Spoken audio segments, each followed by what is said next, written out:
All right, welcome back, everybody, to the final mile. We're gonna answer all of your questions, including a bonus question at the end. If you follow Dooner on Twitter, he shared a funny one from Reddit. We're gonna give our take on it. But as always, please make sure to check out our website for all of our content. Check out the Freight Broker Basics course for more information on our training option there, and check out the description box and support our sponsors. Okay, and you got a smile on your face. What's up? I want to start with the last question. Oh, yeah. Hey, we'll get to it, man. I promised you. We'll get to it. All right. First question. If you are a carrier that owns a truck, but you have a driver, who gets detention pay? This came from our Facebook group. And so I want to kind of talk through it. The answer is the trucking company gets detention pay for the trucking company's, like, it doesn't matter if you have 1,000 trucks or if you have one truck. Like, the trucking company is the one getting paid by the broker. So if detention's paid from the customer, it always goes to the company. Yeah, exactly. If for some reason the company has a policy that they don't pay the detention to the driver, that's pretty messed up. The money goes. It depends, right? Because they might be paid hourly. They could be paid per mile. It depends on how your pay structure is set up, but. Yeah. So here's something I want to point out, though. We talked about this with Chris Jolly on his show that we did recently, is to make sure that you get detention, like the detention request, record that amount, like have it annotated from the customer or the carrier, like in an email or something, right? If they say, hey, I was there for 4 hours, I want $100 in detention, 2 free hours, I got it, but I got 2 more hours there. And they only say they want $100. You get it approved by your customer. Come back and they're like, well, no, I want 200. Well, I just got 100 approved. Well, no, right here in this email, you agreed to 100, right? That's a good point on that note of detention. But and also, like to your point, like the money goes to the company, but I think most companies pay to the driver. Most companies are going to pay it to their driver, right? Assuming the driver is paid. Like a percentage of line haul or per mile or whatever the case might be. But you should be compensated for their time, right? Exactly. And again, it's getting paid $50 for an hour of detention doesn't make up for what you would have been making when you were hauling. But at least softens the blow a little bit. You know what I mean? Yep. So good question though. I did want to add in here. I got to pull up this. Where's our YouTube? Somebody left a comment on YouTube about our final mile show here. Let me pull this up because I want to read it off. It made me kind of laugh. He said, or it could be she, I don't know. User at Stingray141. Hopefully you're watching this. You waste too much time on issues not related to the subject of the video posted. You are not able to answer any straight questions or you don't understand the question. The reason that our... what was that video titled? It was titled Standard Pricing for Freight Brokers and More. So literally, we usually answer like between 4 and 6 questions. We can't make the title that long, so we give it like a broad title, usually one of the more important or the bigger questions in the episode, and then we have a description box that shows, like it literally says, Ben and Nate discuss, and then it'll show like here's the questions that we're going to answer. Details, Nate. Nobody's got time to look at that and read the details to get the ansers. And we don't answer questions directly. I think we do a pretty good job. But anyway, the good thing is other YouTube shorts to get to, man. Leave us a comment, positive or negative. I don't care. YouTube sees a comment as engagement. So thank you very much for your comment. We really do appreciate it. All right, back to our questions here. Next up, I'm a driver that wants to get started in brokerage or to get started in brokerage on the side. How can I do it part-time? Ben, you have successfully helped somebody broker part-time. I never have. Yep. So I'm going to give my opinion here. And my opinion is that if you are not going to succeed in brokerage, you're not going to succeed in brokerage if you do it part-time, because brokerage is not a part-time job. It's a generalization right there. And your problems aren't part-time, right? If you have you could have an exception. If you have a very flexible other job, right? Maybe you can balance the two. And I think that's where your client is the exception. Yeah. But if you are planning to work a 9-to-5 job and broker on the side, not going to work. If you are going to be driving behind the wheel of a semi-truck, a Class 8 truck for 10, 11 hours a day, you are not able to broker when you're doing that. And I've heard people say, oh, yeah, I'll make prospecting calls when I'm in the truck. I'm like, what? Because you're really going to be focused when you're trying to be safe driving down the road versus on your Bluetooth headset for, all this time dealing with a prospecting call. But I don't think it's a part-time doable thing. If you want to intern somewhere in your free time, cool. But let's answer the question. I'm a driver and I want to get into brokerage. How can I do that? Here's how I've seen some people do it part-time, right? Is that they're not prospecting lots of companies, first off. They're usually prospecting a much smaller amount, and they're prospecting in a way where they're not really going after the same objective that you and I and the traditional freight broker goes after, right? Like, to your point, what we're talking about is, here's what the life cycle of a freight brokerage works, right? You start, nobody knows who you are, and nobody's giving you business. You call lots of people every single day until you create the demand for you. Once these people that you've talked to for weeks and months start giving you business, then you can move it. But as a freight broker, we excel and add value to a shipper by being able to help them unexpectedly when they don't know they need it and whenever they need it. So to Nate's point, like, if you're only available part of the time, you spend a whole lot of time creating demand, and then you're not around when the opportunities come that you spent all of the effort to get, right? And that's why, Nate and I kind of usually say, like, this isn't a part-time thing. You should, if you're going to try this, give all of your time to it, because that's the most likelihood you'll succeed, right? Is if you're there all of the time doing all the things we say. Now, some caveats and things that I've seen clients that are able to do it part-time, right? Like, they're calling very specific industries, and they're calling it usually more like an asset company, even though they're a broker. They're calling, like, I'll give you an example. Like, I had a client that was a drayage driver, and all of his cousins and his brothers all owned their MCs. They were all owner ops, and they all did drayage in Chicago, right? So what one of them did was, when he was sitting, waiting in line for, to get containers, or waiting in line to drop a container, basically just waiting. There's a lot of waiting in drayage, right?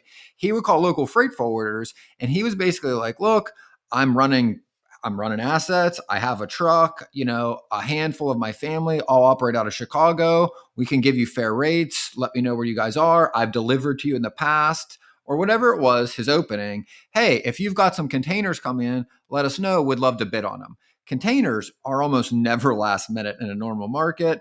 You know when they're coming 45 days before they get there. So even if you're in the truck and your customer says they need something, you've got plenty of time to call your friends and family that are also drivers and go, hey, can you take 3 more containers next week? Can you take another 10 2 weeks out? That's where I've seen prospecting and kind of doing it while you're driving works. Where I rarely see it work is in, like, the van world, calling companies that have very last minute needs, like produce brokers that don't know what they're shipping today until they've sold it this morning, or don't know what they're shipping tomorrow morning until they sold it this afternoon. And that, it is really hard, because your customer is going to call you. You are probably going to be driving, and now you got to go cover your load. So you at least need somebody else sitting in front of a load board, because if you got to cover loads for a new customer, like, I might spend an hour and a half talking to 25 carriers before I get the one at the rate that works for my customer for what they need to. And, like, you just can't do that while you're driving. And by the time you pull over and stop, you've lost that opportunity. Somebody sitting at a desk is able to just execute much faster. I got 2 things to add. Number one, I have to correct myself, because I do know of one guy that has been able to broker part-time, and he's with my company. He's a sub-agent for somebody in our company. He's a driver that has 6 trucks. He drives himself, but he's got like 6 trucks total in his company that he owns. He has direct shippers that work for him, and they had access freight from what he could cover. And he said, hey, I will go join a brokerage and be able to broker your freight out to third-party trucks. That way I'm still your main point of contact. So he's already got relationships with shippers directly. They want to use him for more than what he can do. That's one way to be, and he does it part-time. So you do, like, a couple loads here, couple loads there. Another way I've seen it happen, if you have a husband-wife combo, one's driving, the other one's prospecting. Seen that too. Yes. So, all right, enough on that one. Let's get to this commission question. This was, again, I think this was from our... Hey, hold on. I want to add one more point to the last question. Yeah, what do you got? If you're a driver thinking about this, I would say a much better idea is take the broker you like working with the best, that you've got the best relationship, and just come up with an arrangement where you can bring them customers. They can help you when you're not available, and it's a win-win. The brokerage can help you when you're loading or unloading or driving. And if you bring them leads, they can give you a cut or a commission on that business you help bring in the door. Like I've That is seen that work so a literally the lot. guy at our company. That's how it worked. He's the Yep. carrier for one of our customer or for one of the agent's customers. And she's like, yeah, I'll just bring you on as an agent, a sub agent under me. Yep. Win-win. I almost missed our third. Our third question is, what is the best load board for freight brokers? Well, we're sponsored by DAT, so I feel an obligatory answer for DAT. But let's break down where we find certain load boards to be good for certain types of freight. Okay. So there are some niche load boards out there. For example, bulk loads. We did an episode with the owner. So if you're in the bulk community or bulk environment, that could be your end dumps, your hoppers, bulk liquids, bulk loads would be Yep. a load board for you. If you do auto hauling, Drayage.com is what's another that? one. Oh yeah, Drayage.com. drayage.com, right? That the drayage directory for, and I think they have a premium paid version. I can't remember what the name of it is. It's like $600 a year, where you can basically export all the emails and reach out to carriers that way. Otherwise, the directory is free to see basic information on there. But drayage.com is great for drayage. Auto hauling, Central Dispatch is a very common load board for the auto hauling sector. Selectus is a really popular one for hotshot, expedited. You know, you're going to see like Sprinter vans, box trucks, straight trucks, different lengths and stuff like that on there. Now let's get to DAT and Truck Stop. Now they're going to both tell you. I am primarily a DAT user. I have always liked it a little bit better than Truck Stop, but I will tell you where Truck Stop has some things that may be beneficial to use both. I think if you are primarily in the heavy haul open deck sector, there are some things on Truck Stop outside of just capacity alone that are pretty cool. They have you can pay $3 to get a heavy haul quote from their services on there. I think a lot of their users say that they have a better carrier network for open deck capacity. Whereas DAT, I find their analytics to be far superior. They just have a much larger user or customer base, hundreds of thousands of trucking companies on there. Your reefer and van, we tend to have great success with DAT on there. Yep. So any other big ones that I missed? Well, not big, obviously, the two big ones we talked about. Yeah. But have you heard that? Have you ever heard, Truck Stop being the flatbed dominant one? I haven't moved a lot of flatbeds in at least a little while, but when I used to find many more flatbeds on Truck Stop than DAT. There just tend to be more, there used to tend to be more open deck that I could find quicker on Truck Stop. So, go ahead. Other thing I noticed, and I was told this, I used to run a lot of stuff in Texas to oil fields, pipes and things. And some of the carriers told me what would happen down there is there's just hundreds of carriers that run the same lanes, basically east to west Texas, the Houston area to out to the oil fields and Odessa side of things. A different, like you've said, like maybe it's a GPS coordinate, maybe it's an oil field, but like there's just so many carriers that just do that. And what they do is they basically, and again, this was a couple years ago, but they would keep Truck Stop on and they set an alert that when somebody would post a rate on that lane over a certain number, that's when they would call. So like literally you would hear silence and you would up your rate $50 a time. And then you could find that and your phones would blow up basically. And all the carriers would call in. And again, this is 2-3 years ago, but that was how that market kind of functioned. And I guess they all just kind of used it because they just got used to it. I don't think that it was necessarily better or worse. It was just that market tended to. That's the thing, man. It's like posting and searching for trucks and loads like that. They both, Truck Stop and DAT, do it. It's where they have differentiating features that may be more appealing to a certain type of carrier or freight broker for that matter, that you're going to see maybe a different clientele on one over the other. But good discussion. Yep. All right. Commission question. I get 25% commission after reaching a $2,000 monthly profit goal, and it is paid to me every 3 months upon customer payment. Is that good, bad, decent? All right. So let's unpack this. Once this person gets to $2,000 in gross profit for the month, they are eligible for commission, and they will get 25% commission on anything over that 2K. It's only paid to them every 3 months, and they're only getting it when upon customer payment. So getting paid upon customer payment is common in the W-2 world. Is that how you were paid when you were W-2? Customer had to pay the invoice first? Yes. Whereas in the agent world, typically get paid upon invoice. It's much different because you're not getting a salary. Paid every 3 months. I don't like that. I mean, monthly commission, I was about as far off as I'd want to have it paid out, but weekly, bi-weekly, we pay, like, agents get paid weekly normally. Yeah, I mean, normally you're getting paid bi-weekly from what I've seen, or weekly. 25% is not bad, though. If this person's W-2, Yeah, they're getting 25%. 2K is not a very big monthly goal you've got to hit. So I would assume the company is probably saying, all right, once you hit 2K, you're covering your seat to us. Maybe they have like a small salary that's going to cover that. Yep. And then they get the commission. But what I'd be curious on is, like, if they have a small salary, like, dude, you're only getting spiffed out or commissioned out 4 times a year. Like, that is, I don't know how you budget your money that way, but yeah, and maybe something to me, I'm like, I also there's want to know some what reason. They do. Are they cradle to grave? But I would say it's not bad, but it could be better. Yeah. I'd want to get paid every month at a minimum. Yeah. So, but yeah, there you go. Now, I mean, to be honest, you're probably not going to get paid within the month for that commission that month. You get paid usually like 60 days after, if your average pay terms are even like 30, 35 days by the time it clears, and then your pay term comes around 10 days later. Like, it ends up kind of usually falling closer to 2 months anyway. And that's why I was trying to do the math in my head. I'm like, 3 months is long. I was like, but I've had customers that, like, I didn't get paid for 6-7 months as a W-2 because just getting the invoicing right, they slow paid it, like, just headaches with things.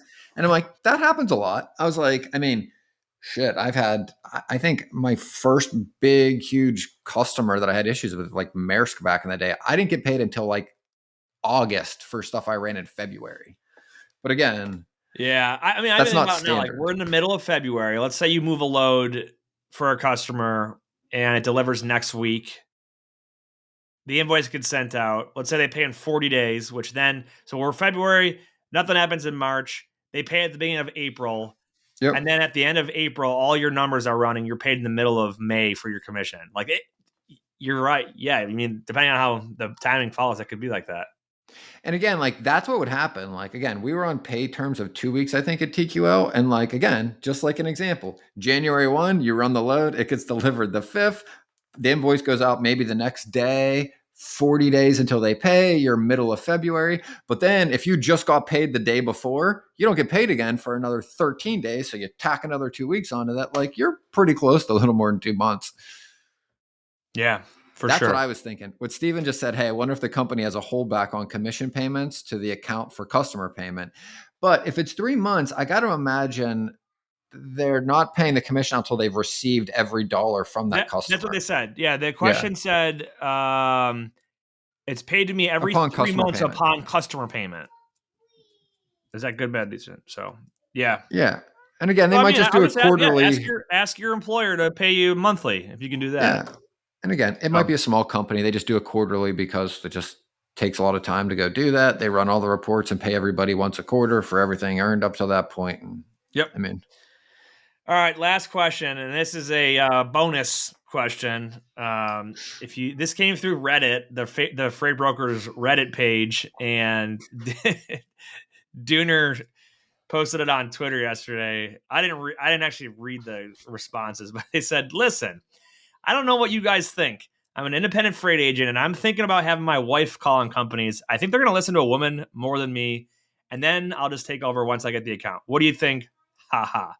Well, I'm pretty sure it's probably a sarcastic question, but no. Okay, well, actually, hold on. There is a discussion to be had here because, Ben, you and I even talked about this recently, where you can split up the sales roles to a business development and an account manager. Yeah. And maybe his wife's the business development specialist that goes out there, gets appointments set per se, like get somebody on the phone, and then once the conversations are happening, your account manager can then come in. The danger there is, unless you have it structured well and it's very clear whose job is what, typically people try to outsource their cold calling because they don't want a cold call. Yeah. And that doesn't solve your problem because you're not going to get any Make better someone at else have it. Yeah, exactly. And then if you have somebody else doing all your work for you, what's to stop them from going and working on their own? He used his wife as an example, but I'm just talking about if you're going to outsource it in general. Yep. Now, if you're at a larger company that has structure, they might have like a business development role that your job is to go bring in new business. And then once that business is secured, you might introduce an account manager to assist with a lot of the day-to-day stuff where that business development person can start to take a backseat role in just maintaining the relationship, but not the actual transactional sales portion of it. But that is totally different than just having your wife cold call for you. So it made me giggle. Do I think girls cold calling are better than guys? I don't know. It depends on who you're. You could have a bias one way or the other. You might have a guy that answers the phone and he likes the soft sound of a girl's voice, and yeah, he's gonna listen to her more. You could have a girl answering the phone and feel threatened by the girl on the other end of the phone. You could have a guy answer the phone and he doesn't like the sound of them. Like it doesn't matter. It's the same as if a guy calls a guy and doesn't like the guy that he's talking to. I think it just depends. So yeah, for sure. And again, I've seen girls do great, and I've seen girls not do great in freight brokerage. It just depends on for all the same reasons. work It's ethic. all it always almost hinges on this very specific point.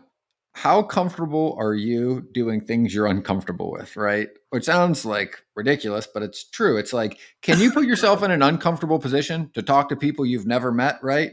The people that tend to just have less problem with that because of their hardwiring, out of the box, just the way they are, I think tend to have an advantage in sales. But I absolutely have met people that hate it and still kill that person in sales because they work harder, right? Yeah. I'd say like that's your only real natural advantage, and it has nothing to do with your age or your sex or, to be honest, your experience level. It's just you see little kids that are willing to be able to talk to strangers, which you teach them not to, right? Like the kids that have less problems with that.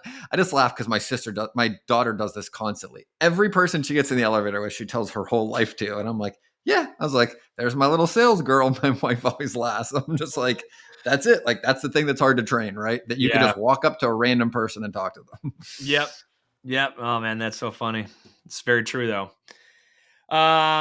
Good questions. We appreciate it, everybody, and to our hater out there, I think we did a good job at answering all of these questions today.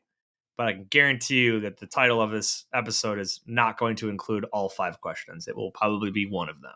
So, but thanks for listening. Ben, final thoughts? Whether you believe you can or believe you can't, you're right. And until next time, go Bills.